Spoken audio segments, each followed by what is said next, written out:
Hello, j'espère que tu vas bien. Aujourd'hui je te retrouve pour une nouvelle vidéo un petit peu spéciale, un petit peu dans un décor que vous connaissez pas, bref, un petit avec une coiffure...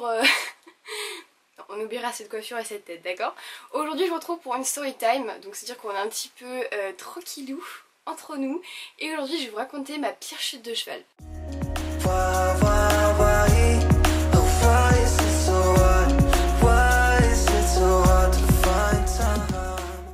Puisque vous en connaissez beaucoup sur Isa, mais sur moi en fait pas tellement, à part je m'appelle Elia, que j'ai 15 ans, mon anniversaire c'est 7 octobre. Je pense que vous savez pas trop, aussi que je suis niveau Gallo 4. Un petit niveau 5. Je pense que vous en savez pas trop. Donc aujourd'hui voilà, j'avais vraiment envie de vous raconter un petit peu mon histoire, un petit peu plus sur moi en fait, et pas sur Isa, puisque Isa n'a aucun rapport aucun rapport avec ses storytime. Désolée petit poney, tu n'apparais pas dans cette vidéo.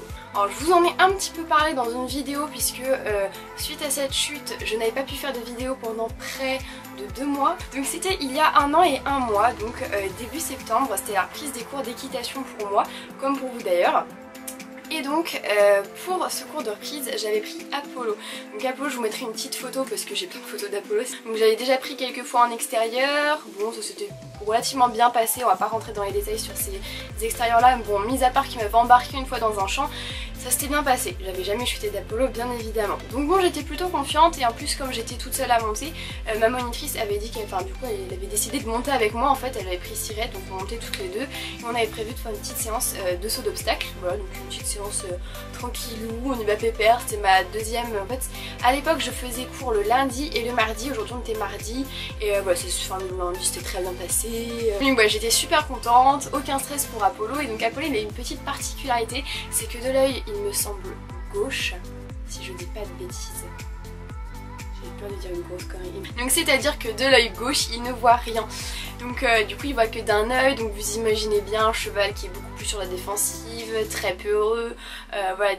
Il a peur un petit peu de tout et de rien forcément, puisqu'il ne voit pas d'un œil. Voilà. Donc voilà, moi je le savais, je connaissais un petit peu Apollo, comme je vous ai dit j'étais déjà partie plusieurs fois en extérieur avec, donc j'étais confiante. Donc on va dans la carrière, etc. Et moi à l'époque, comme aujourd'hui, encore un petit peu maintenant, mais ça va mieux, j'avais un gros problème de contrôle. J'avais toujours envie de tout contrôler, et pour moi le contrôle ça passait par les rênes et les étriers, ce qui est entre nous totalement faux. Donc du coup ma prof m'a dit allez, on fait détente sans étrier, rênes longues. Donc pas trop, nickel, ça s'est très bien passé. J'avais un Gallo 3 niveau 3 mais pas au-dessus quoi, vraiment. Donc moi je me dis bon bah détente, on part au galop. Je place mes aides et tout, on fait un joli départ au galop, on fait à la main gauche, ensuite, non on fait à la main droite, ensuite on passe à la main gauche. Et en fait pour ceux qui ont peut-être déjà vu des séances, ou pour ceux qui vont dans mon club, derrière les... En fait vous voyez la carrière ça fait un rectangle. Ça va être très compliqué à expliquer hein. Et en fait on a une route qui passe ici et la grande route qui passe là. Et en fait ici, en haut de la carrière, il y a des petits arbres. Enfin des petits arbres normalement, mais bref. Il y a des petits arbres, et en fait moi du coup j'arrive au galop, c'est là que ça va être intéressant. Moi en fait moi j'arrive au galop, donc vraiment reine très longue, voilà. Et ça se passait très bien, pas d'étrier, j'étais très bien, j'accompagnais bien le mouvement. Mon seul souci à l'époque c'était que je serrais les jambes, mais bon pour le coup j'étais sans étrier, donc il fallait les serrer un peu. Donc du coup je remonte la carrière, ceci est censé être un cheval, donc je remonte à la carrière et du coup je passe derrière les petits arbres, voilà, donc vraiment je longe la route en fait. Je vous mettrai des vidéos si j'ai quelques vidéos de moi qui fait ça à cheval, parce que sinon ça va être trop compliqué à expliquer. Donc du coup je remonte, je longe les arbres, donc bah, je longe la route, etc. Et en fait en redescendant, c'est-à-dire que là vous avez un rectangle, là je hop, et là du coup je redescends la carrière. Et en fait en redescendant du coup je sens qu'Apollo commence à repasser au trot, donc je mets un petit peu d'impulsion. Je me sers pas du tout de mon stick en fait, je me sers vraiment juste de mes jambes et de mon bassin. Petite impulsion, petit claquement de langue. Et en fait au moment où il s'est passé ça, juste en fait vous avez le haut de la carrière, ici vous avez la route, et ici vous avez un garage qui était en fait en construction. Et au moment où j'ai mis impulsion, claquement de langue, et ben j'ai le garage juste en face qui était en train de faire des travaux, qui ont enclenché leur marteau-piqueur. C'était trop génial parce que en fait ce qui s'est passé c'est que Apollo ne s'y attendait absolument pas, parce qu'il ne s'était pas encore servi de leur marteau-piqueur jusqu'ici. Donc moi je mets impulsion, claquement de langue, marteau-piqueur, et en plus il me semble qu'à ce moment là il y avait un camion qui passait. Donc je vous dis pas, mon poney a pris peur, très clairement il a pas compris ce qui s'était passé. Donc ce qu'il a fait, c'est qu'il a donné un énorme coup de cul comme il sait si bien faire. Mais bon, tous ceux qui m'ont tapé le savent.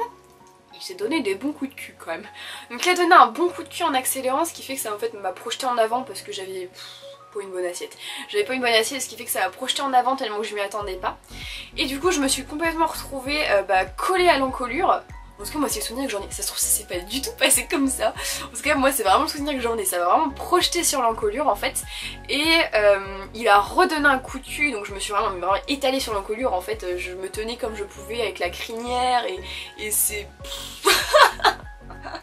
Oh là là, puis à aucun moment je me suis dit tiens faudrait peut-être que je me redresse, parce que dans ce genre de moment vraiment s'il y a une chose qu'il faut faire c'est vous attraper l'écrin et vous vous redresser. C'est vraiment, je mets l'accent là-dessus tout de suite, il faut absolument pas faire comme moi et rester allongé sur l'encolure, parce que ce qu'il a fait c'est qu'il a baissé la tête et donc là vous imaginez ce qui s'est passé. Oui, puisque c'est une story time de ma pire chute, forcément je suis tombée. Voilà, donc ce qu'il faut faire dans ce genre de moment, j'en profite avant de continuer, c'est vraiment vous prenez la crinière et vous vous redressez, quitte à laisser un peu glisser vos rênes, vous vraiment vous redressez pour vraiment pour pas justement piquer du nez et chuter, parce que sinon bah c'est comme ça qu'on tombe. Voilà, donc mon poney ayant accéléré, coup de cul, baissé la tête en même temps, voilà, moi c'est à dire que je me suis bien ramassée par terre. Alors ma prof m'a expliqué, Manu m'a expliqué, il paraît que j'étais hyper crispée, genre voilà. Ça c'est moi. Donc ouais, j'avais les mains en avant etc, en mode je ne veux pas tomber, je ne vais pas tomber, je ne veux pas tomber. Donc voilà, c'est à dire que je suis tombée. Mais en plus pas de chance, je suis tombée vraiment la tête la première. Donc j'ai vraiment, mais vraiment que ma tête qui est tombée, ça je l'ai bien senti. J'ai vraiment fait un boum, poum, voilà, un piqué. Puis pareil j'étais tellement crispée que ça... Limite je pense que j'aurais pu rester m'enfoncer dans le sol comme ça quoi. Donc en gros je me suis ramassé la tête la première et après mon dos a pris beaucoup parce que j'étais tellement comme ça, puis ça allait tellement vite et ça a été tellement... En fait ça a été tellement violent sur le coup parce que moi je comprenais pas, j'étais tellement crispée et en fait je me suis complètement laissée, enfin je suis tombée et j'ai absolument pas amorti en fait, je ne savais pas tomber et je ne sais encore pas maintenant, ce qui est bien malheureux. Donc bref, je me retrouve au sol, moi premier réflexe c'est je me relève, non. Non, très mauvais réflexe Elia, merci. Donc ma prof descend de cheval, moi je me souviens je l'ai vu descendre et tout, en me criant dessus, tu te rallonges tout de suite. Donc moi je me rallonge, je sais pas ce qui se passe et j'avais mal nulle part à ce moment là, et quand ma prof commence à arriver, je commence à sentir une punaise en étant polie de douleur au niveau de l'omoplate droit, c'était l'omoplate droit, toutes les vertèbres qui comme on a de la colonne, là, toute la colonne commence à me faire mal, ainsi que mes deux jambes. Non, j'avais pas mal aux jambes justement, c'est ça qui m'inquiétait, j'avais mal, très mal au dos, à l'omoplate droit, et je n'avais pas mal aux jambes, je ne sentais pas mes jambes. Sur le coup, voilà, sur le coup de la douleur, de l'adrénaline, tout ça, je sentais pas mes jambes. Donc ma prof arrive, se met à genoux devant moi, elle me fait comment tu t'appelles? Donc moi, sur le coup, je viens de tomber de cheval, ça faisait quoi, 6 mois que je montais aux écuries maintenant, donc 5 mois que je montais avec Manu, et donc elle fait comment je m'appelle. Et moi mon premier réflexe dans ma tête ça a été, non mais attends, ça fait 5 mois que je monte avec toi, ça fait 5 mois que tu dois me supporter 2 heures par semaine et tu te souviens pas de mon nom? Je vous jure que je me suis vraiment dit ça, je me dis non mais elle se souvient vraiment pas de mon nom, est-ce qu'elle est vraiment sérieuse?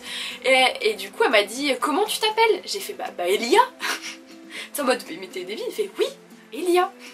Et après elle m'a dit on est quel jour, on est où, on fait quoi, enfin on savait plein de questions pour voir si j'avais pas, justement si j'avais pas perdu la tête entre guillemets, voilà, si j'avais pas perdu connaissance, et du coup si je me rappelle bien de tout. Mais sur le coup je vous jure que je me suis vraiment dit non mais c'est une blague, elle ne se souvient pas de mon prénom. Donc voyant que j'avais pas perdu la tête, elle a commencé du coup à se travailler direct sur mes jambes, et du coup à toucher un petit peu mes mollets, à me demander si je sentais. J'ai eu un gros coup de flip parce que les premières secondes, enfin après une fois qu'elle a commencé à diriger vers mes jambes, j'ai fait oh putain, j'arrive pas à les bouger. Oh putain, j'arrive pas à les bouger. Et j'arrivais vraiment pas. Donc elle commence à me toucher un peu la jambe pour voir si, voilà, donc jambe gauche, jambe droite, à me pincer un peu, voir si je sentais. Heureusement, enfin c'est revenu, voilà, j'arrivais à sentir quand elle a commencé vraiment à me pincer au niveau de la jambe, j'ai commencé à ressentir. Après j'ai réussi à rebouger mes doigts de pied et finalement réussir à rebouger. Ensuite elle m'a demandé où est-ce que j'avais mal, donc à la colonne et à l'omoplate, mais ça allait, c'est une douleur franchement supportable, c'est une petite douleur aiguë mais avec l'adrénaline c'est normal. Donc du coup Au bout de 10 minutes allongée, je me rassois, pas de tête qui tourne, pas de mal à la tête en général, à part évidemment je viens juste d'avoir un choc sur la tête, donc forcément 48 kilos sur la tête, donc forcément ma tête elle fait aïe aïe aïe. Donc forcément j'avais un peu mal mais ça allait. Je me relève, alors là vous imaginez bien la sensation quand on se relève. Voilà, donc juste avant ma prof, alors évidemment avant de me relever, ma prof m'a demandé s'il faut que j'appelle, s'il faut qu'elle appelle les urgences. Je lui dis non, ça va, pour le moment ça va.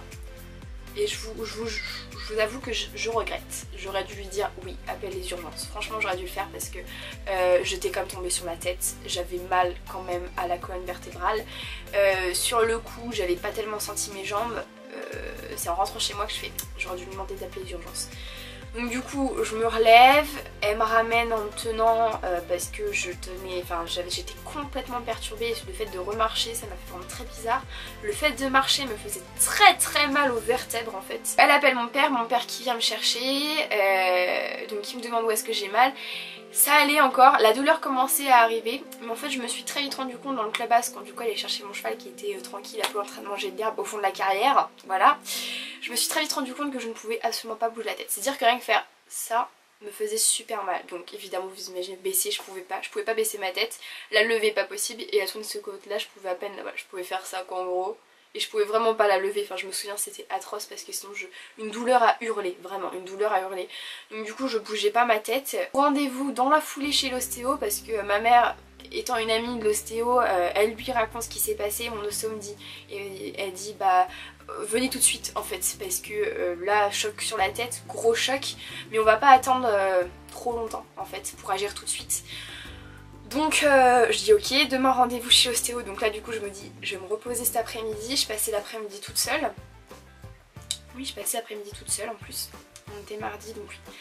Donc je me dis je vais me reposer etc. Et arrivé au soir, je peux vous dire que j'avais une douleur, mais une douleur dans le dos, c'était horrible, surtout à l'omoplate, ah là là, mais l'omoplate, mais je m'en souviens, mais je pouvais pas faire ça quoi, ça me faisait mais tellement mal, mais je dis à hurler, c'était horrible, et là je me suis dit mais j'aurais dû aller aux urgences, j'ai un truc de pété, c'est pas possible. J'avais vraiment l'impression d'avoir l'omoplate de pété et au niveau de la colonne avoir un problème quoi, c'était pas possible, j'avais beaucoup trop mal. Donc du coup on va chez l'ostéo le lendemain, elle me dit que bon, il y a... D'après elle, il n'y a rien de cassé. J'avais très mal, je pouvais pas bouger. Je bougeais un doigt, ça me faisait mal au dos. Comme quoi vraiment tout est relié par le dos en fait. Je bougeais un doigt de pied, j'avais mal au dos. Donc du coup on prend rendez-vous chez le médecin qui nous prescrit une Minerve qui me va. Voilà, et qui me dit là tu la quittes pas. Tu la mets pendant une semaine, tu ne la quittes pas. Et au bout d'une semaine ça ira mieux. Donc il me met des médicaments, que j'ai plus mal, etc. Et il me fait si la semaine prochaine tu as toujours mal, tu vas faire une radio. Donc là c'était jeudi. Voilà, donc il me fait si dans une semaine tu as toujours mal, donc il m'a prescrit une radio, il fait si tu as toujours mal, tu vas faire une radio. Donc les jours passent, j'ai toujours très mal, mais je me souviens de cette douleur, c'était atroce, je ne pouvais pas soulever. Je me souviens que j'avais essayé d'aller voir Isa, pas soulever la boîte de pansage, mais en fait plus le temps passait, plus j'avais mal en fait. C'est une douleur vraiment qui ne s'estompait pas, mais au contraire qui était de plus en plus violente plus les jours passaient. Donc au bout d'une semaine, on décide d'aller faire une radio après 3 séances d'ostéo en plus. Donc vraiment c'est de l'ostéo, en fait elle manipule pas en fait. Notre ostéo vraiment va venir tout doucement. Alors là les dames qui s'occupaient de me faire la radio m'ont fait mais pourquoi t'es pas venue avant? Elle me fait, je fais bah du coup on pouvait rien voir avec l'inflammation de ça. Elle me fait oui mais bon j'ai pas un truc. Hein. Bref on fait la radio, rien de cassé. Donc là j'ai pleuré de joie, je vous l'assure, parce que l'omoplate me faisait tellement mal que j'en ai pleuré de joie. La colonne, rien de pété, j'ai eu beaucoup de chance, c'est ce que m'a dit le médecin, j'ai vraiment beaucoup de chance. En fait ce qui se passait c'est que j'avais ma dorsale et heureusement parce que sinon ma colonne aurait très clairement cédé. Vu le choc, vu comment vraiment j'étais inflammée, vu comment j'avais mal, j'ai eu beaucoup de chance. Donc je rentre chez moi, aux anges, rassurée, toujours mal, toujours avec une Minerve, mais franchement je respire enfin, voilà. Alors ensuite ça devait être, donc les jours passent, toujours mal, donc là voilà la douleur maintenant elle a réussi à se stopper, c'est-à-dire que je suis au même degré de douleur, et voilà je pouvais toujours pas bouger mon petit doigt, mais la douleur ne s'intensifiait pas, donc ça c'était cool.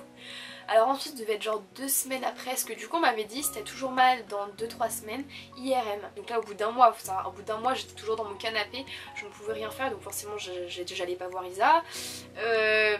Et puis bon, moi j'étais très clairement dépitée. Donc au bout d'un mois, donc vraiment, fin septembre ça devait être. Donc on va faire l'IRM. Parce que ils avaient peur que j'ai fait un tassement de vertèbres. Tassement de vertèbres c'est un truc qui soigne pas, tu gardes ça à vie, ça te fait souffrir toute ta vie. Et j'avais très peur. Donc lors de l'IRM je peux vous assurer que vous savez, en plus c'est la tête qu'on rentre dans l'énorme machin là, donc c'est moi qui aime pas être renfermée, j'étais complètement stressée. Heureusement les gens de l'IRM, franchement les médecins étaient géniaux, ils m'ont tout de suite rassurée et tout. Donc du coup je vais faire mon IRM stressée comme je sais pas quoi. En plus les mecs ils ont dû, je me souviens, m'aider à m'allonger sur le machin tellement que j'avais mal parce que j'étais comme ça. Est-ce que s'il vous plaît vous pouvez m'aider? Je peux pas, je peux pas. Donc du coup ils ont dû m'aider, enfin c'était horrible et ça a commencé à aller mieux, ça a commencé. Donc je fais mon IRM et tout, on attend les résultats du médecin que j'avais, je sais plus exactement les termes exacts, je sais plus exactement parce que je comprenais pas tout, c'était surtout avec ma mère et le médecin qui discutaient parce que moi j'étais en mode oh c'est bon j'ai rien, respire. Donc pas de tassement de vertèbres, donc rassurée, il me fait attendre encore pour une bonne semaine. Je me dis bon si c'est qu'une semaine, c'est bon, je vais survivre encore. Il me fait pas plus vu que bon ça va, là ça fait un mois, il me fait dire ça fait longtemps, un mois, mais bon encore une bonne semaine je pense, après ce sera bon. Entre temps cette semaine là c'était mon anniversaire. Mais franchement ça allait beaucoup mieux, je me souviens. Bon je pouvais toujours pas baisser la tête correctement tout ça, mais ça allait mieux, j'avais même porté des talons. Les filles s'en souviennent. Je me souviens que j'avais même pu passer l'aspirateur. Jade, tu t'en souviens peut-être. Voilà, j'ai passé l'aspirateur depuis 2 mois et franchement ça m'avait manqué. Et ensuite pour finir sur une bonne note vers mi-octobre, vers le 10 par là, 10-15, on a été chez des amis qui sont rebouteux, donc en fait qui s'occupent des nerfs etc. Et du coup il m'a fait bien, je vais te faire une séance et tout. Oh il m'a pas déjà il m'a remis 4 vertèbres, 3 ou 4 vertèbres, je sais plus. Mon coccyx avait bien pris déjà, mon coccyx avait, j'ai encore de temps en temps mal, hein. Mais mon coccyx a bien pris et j'avais 3-4 vertèbres de déplacées qu'il a dû me remettre. Après bon tous les nerfs de tout le corps, hein, très clairement, qui a fait me remettre jusqu'aux nerfs des pieds, ça j'aime pas ça, les nerfs des mains, du dos, même de la mâchoire. Oh là là, ah oui je me souviens aussi, ma mâchoire était complètement décalée. Du coup on avait été chez le dentiste parce que j'avais j'avais un appareil dentaire à l'époque. Si j'avais mes bagues. J'avais mes bagues. Donc du coup ça avait complètement tout décalé, c'est-à-dire que j'avais dû garder mes bagues plus longtemps. Et ma mâchoire était complètement de traviole et il a dû me la remettre. L'ostéo travaillait dessus, mais voilà, j'avais ma mâchoire de traviole. J'avais toutes mes 3-4 vertèbres de déplacées et 3-4 vertèbres du haut. Là j'étais tellement... C'est simple, tu touchais du bois quoi. Et là c'est encore le cas comme j'ai shooté lundi. C'est dur. J'ai été dure comme je sais pas quoi, tendue comme je sais pas quoi. Surtout que moi les séances de reboutage là, machin. Ah j'aime pas ça, les nerfs, tout ça, les tendons, je supporte pas. Donc du coup ça m'a fait très mal sur le coup. Pendant une semaine j'étais une poupée de chiffon, c'est vrai que ça m'a fait beaucoup de bien. Mais alors après une séance, je sais pas si vous avez déjà été voir un rebouteux, mais alors franchement c'était KO, hein. T'es dans ton lit, tu bouges plus, hein. Ça fait hyper mal. Donc pendant une semaine j'ai rien fait, pas de cheval, rien. Et une semaine après on a refait le bilan, donc il m'a remis les nerfs qui s'étaient redéplacés forcément. Et une semaine après, à cheval. Voilà, donc j'ai enfin pu monter fin octobre, au bout de 2 mois sans monter à cheval, j'ai enfin pu monter à cheval et ma dernière chute c'était lundi là. Voilà, sur, attention mesdames et messieurs, grand suspense, Apollo. Bon, il y a des gens qui ont fait des chutes tellement pires que franchement j'ai pas à me plaindre parce que moi j'ai eu une chance extrême franchement. À ce moment même, au moment où je suis en train de vous parler, je pourrais très bien être en fauteuil roulant et ne plus pouvoir me servir de mes jambes. Et ça j'en suis très contente et je suis très reconnaissante. Donc voilà, c'était juste pour vous dire que l'équitation on a souvent tendance à oublier, mais ça reste un sport dangereux. Et surtout quand vous faites une chute sur la tête, franchement appelez tout de suite les urgences. Je regrette parce que imaginez, on sait jamais. Si après j'avais eu un accident de voiture avec mon père, ou s'il y avait eu un truc, imaginez, mais je serais retombée après, je sais pas, je serais tombée dans les pommes, j'aurais pu avoir un traumatisme crânien, j'aurais pu me faire vraiment beaucoup plus, j'aurais pu me faire vraiment quelque chose d'encore de grave en fait, et de pas être allé aux urgences. Si vous tombez sur la tête ou même si vous avez vraiment mal quelque part, quand vous tombez de cheval ou d'autres d'ailleurs, appelez les urgences. Voilà, c'est vraiment mon plus gros regret, c'est d'avoir dit à ma monitrice non c'est bon ça va aller, et j'aurais dû l'écouter en fait. Et surtout, quand un cheval vous met un coup de cul, redressez-vous. Ne faites pas comme moi, s'il vous plaît. Vraiment. C'est hyper important parce que sinon vous êtes sûr que vous allez tomber quoi. Là vous voyez lundi on est parti en extérieur, il m'a mis un big coup de cul, direct j'ai attrapé la crinière et hop je me suis redressée, quitte à lâcher un peu les rênes, on s'en fout, vous vous redressez direct en fait, c'est vraiment le plus important, c'est l'assiette et vous suivez le mouvement et hop vous vous redressez, c'est vraiment hyper important et vraiment très important, voilà. Pensez à moi la prochaine fois quand je vous mets un coup de cul et redressez-vous. Donc voilà, c'est la fin de cette vidéo, j'espère sincèrement qu'elle vous aura plu, j'espère que cette story time vous aura plu et ne vous aura pas fait peur. Donc nous on se retrouve la semaine prochaine pour une nouvelle vidéo mercredi prochain. Je vous fais d'énormes bisous et prenez soin de vous et de votre poney. Ciao ciao.